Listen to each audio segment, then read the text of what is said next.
Ferrari is racing into the EV market with its first ever fully electric sports car. The four-door Luce, Italian for light, of course, has 4 electric motors, a top speed surpassing 310 kilometers per hour, just about 193 miles per hour. The luxury vehicle comes with a hefty price tag, $640,000, but many investors upset by its design. That sent Ferrari stock into the red. Even an Italian minister said it looked nothing like a Ferrari, asking what the man behind the prancing horse brand, Enzo Ferrari, would have said. So first of all, let me ask you that question, because a lot of Italians not quite loving this. Is this, in your view, a true Ferrari in its long and illustrious tradition? No, it isn't. And to me, it's a true representation of where a lot of the car companies have allowed themselves to go, whether through government regulation and kind of bowing down to it too easily, or just feeling like they're supposed to do this, even though they don't really want to. This feels like bad medicine that the car companies are taking and trying to make the rest of us take. Now, to be fair, Ferrari is hoping to move further into the Chinese market, which is way ahead of Europe and certainly North America in terms of EVs. More than half the cars sold there are electric. From a business standpoint, given big demand for luxury vehicles in China, could this be a good play there? I just don't think so, because China also wants to embrace the classic brands of the West and what they stand for. And Ferrari stands for appealing, attractive, sleek, sexy, fun, and this car doesn't deliver any of those features or trademarks of Ferrari at all. I think if you'd have shown this car to anyone without a badge on it, nobody would have guessed it was a Ferrari. So I don't know who wants to buy a Ferrari that no one thinks looks or feels anything like a Ferrari.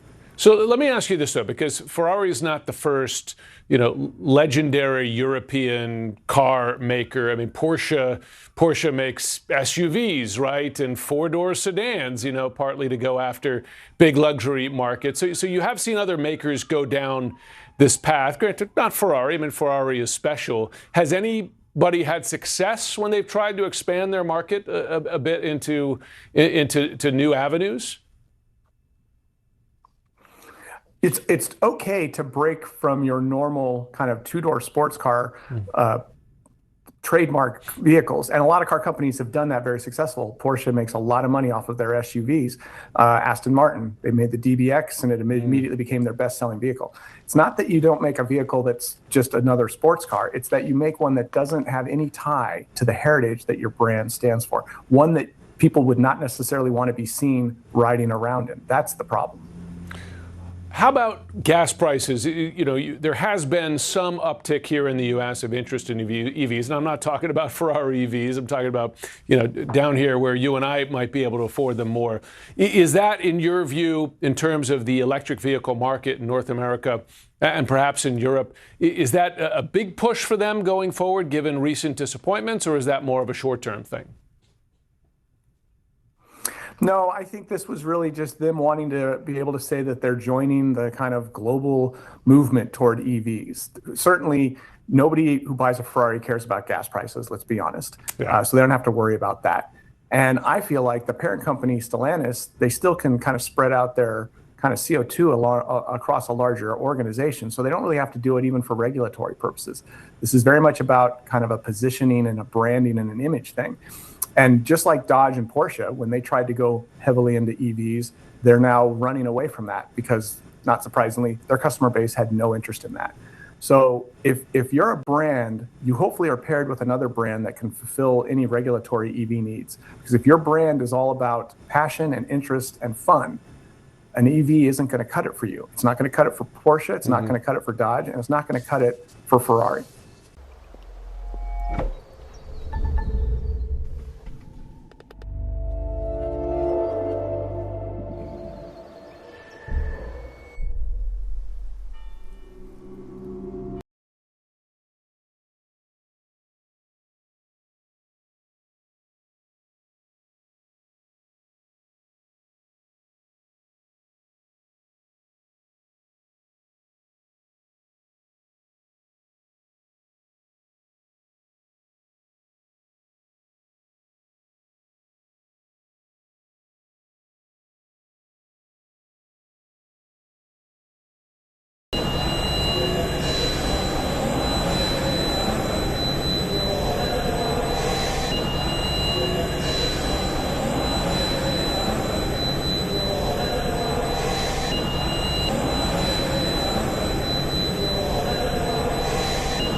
real interface with every Ferrari and Luce as well is on the red switch over there. We call it manettino because it comes from Formula One experience, where the pilot can change the setting of the cars. And it's exactly the transfer we move also to the normal road cars.